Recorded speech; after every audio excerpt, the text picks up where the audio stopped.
Jornais estão dando destaque muito à prisão do Carlinhos Cachoeira, mas eu quero chamar a atenção aqui para o mandado de prisão expedido contra o senhor Fernando Cavendish. Esse, se abrir a boca, vai deixar muito mal o senador Sérgio Cabral e o PMDB do Rio de Janeiro, e além dele, porque também foi, como eu disse, grande contratado do Minha Casa Minha Vida. E os métodos da Delta Construções e do senhor Fernando Cavendish na operação, na relação com os governantes, com os políticos, sempre foram considerados muito ousados pelos próprios empreiteiros, alguns deles hoje presos pela Lava Jato. Vocês imaginem. Para aquela turma dizer à época, isso eu estou falando de comentários que eu ouvi lá atrás, lá quando todos eram felizes, dizerem que ele era ousado demais. Vocês imaginem se esses que estão presos hoje consideravam o Cavendish ousado, o que não foi capaz de fazer o Cavendish com as suas íntimas relações com o senhor Sérgio Cabral, que está citado em muitas outras delações, em muitos outros depoimentos. A batata do Sérgio Cabral está assando também. Tivemos ontem a decisão do ministro Dias Toffoli, decisão monocrática, né, portanto, dele isoladamente, mandando soltar, ministro do Supremo Tribunal Federal, mandando soltar o ex-ministro Paulo Bernardo, ex-ministro de Lula e de Dilma, que foi preso pela Polícia Federal semana passada, em Brasília, por conta de crimes cometidos contra o crédito consignado, participação num esquema de fraudes, de desvio de dinheiro, de superfaturamento em cima do crédito consignado. Paulo Bernardo, ministro importante da era petista, sua prisão teve forte impacto político, porque ele é casado com a senadora Gleisi Hoffmann, do PT, uma das escudeiras da presidente afastada Dilma Rousseff na comissão do impeachment do Senado. Ontem, portanto, o Supremo mandou soltar Paulo Bernardo.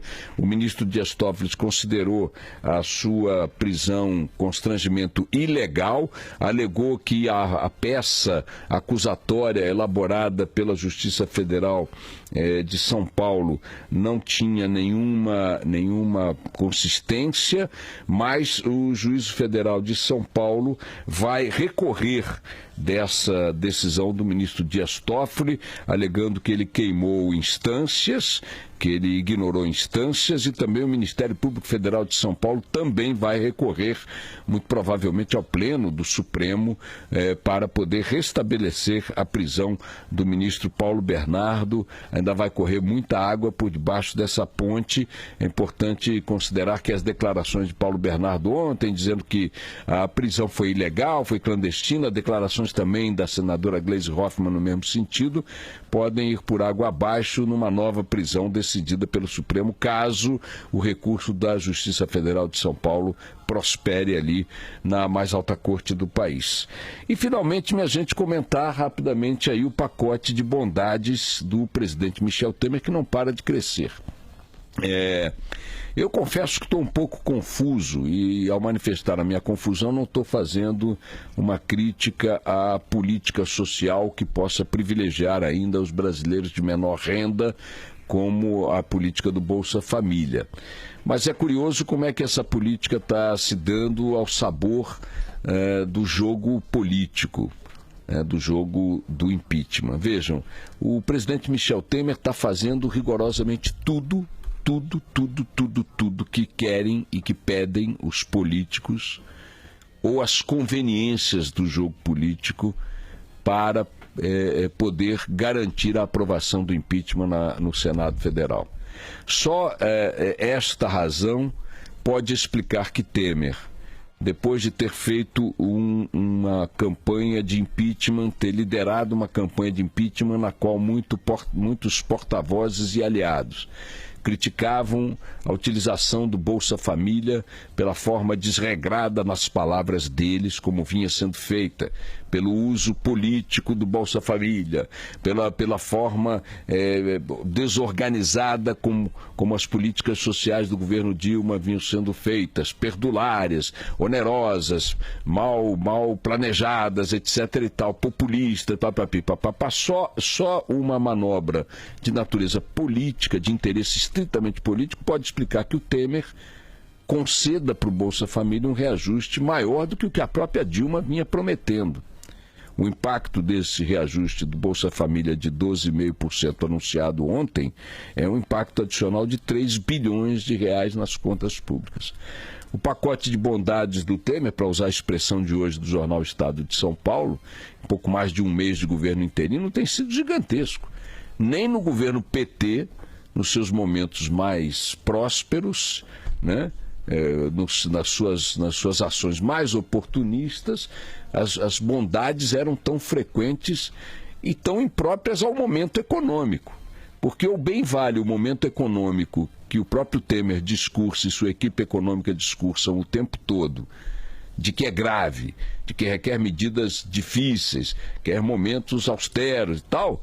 Ou bem vale o sururu na zona que está acontecendo com dinheiro público nas decisões governamentais. Vejamos, a ajuda aos governadores, da forma como foi estabelecida, abriu as torneiras do Tesouro de uma maneira criminosa, para irrigar estados que simplesmente deram o beiço, que não pagaram dívidas à própria União. Estados que gastaram perdulariamente, acima dos limites que poderiam gastar, e que não pagaram o dinheiro que contraíram, que receberam da União e que tinham que pagar. Então, os estados que não gastaram acima do que deviam, os estados que adotaram políticas austeras, os estados que fizeram reforma fiscal, que não contrataram, que não deram aumentos de...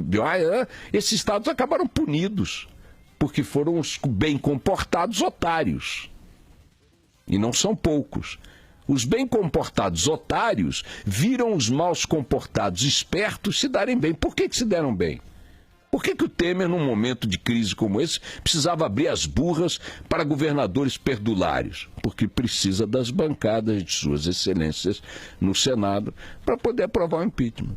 Por que o Temer está dando 12,5% para o Bolsa Família, se nem mesmo os beneficiários do Bolsa Família tinham ouvido do governo do PT, que criou o Bolsa Família, que o reajuste seria de 12,5%? Seria de 9%, segundo a Dilma. Por que ele está dando 12,5%? Quer posar de Deus Salvador. Pode posar? Pode. Estou um pouco me lixando, mas numa hora dessa, em que o discurso dele em outro palanque é de austeridade, momento grave, dificuldades, e que o povo aí está sentindo, aí, os números estão aí, a economia está aí, um déficit de 170 bilhões de reais para este ano. Já se anunciou que o déficit do ano que vem será superior a 100 bilhões de reais, foi anunciado ontem. E já se disse que em 2018 continuaremos tendo déficit. E com um horizonte desse, o Temer está sentando a caneta. E o aumento de 41,5% para servidores do Judiciário e do Ministério Público também, que é outra brincadeira num momento como esse. Então vamos ver até onde vai aí o desespero do Temer com a caneta e com o cofre da União para poder fazer afagos à classe política, para não ameaçar a aprovação do impeachment no Senado. Tudo isso que vocês estão vendo aí não é atitude de um governo austero, de um governo severo com as contas públicas, de um governo consciente da crise que estamos atravessando. Não, isso é bobagem pensar dessa maneira. Tudo isso que nós estamos vendo aí é coisa de um governo desesperado para fazer o que for preciso, mesmo que indevidamente, para que a classe política não crie óbices à aprovação do impeachment e tudo bem. Está na hora, olha, vou dar aqui uma dica para os políticos. Está na hora de chegar no Planalto e exigir o que for que o Temer dá. Bom, espero que algumas coisas não.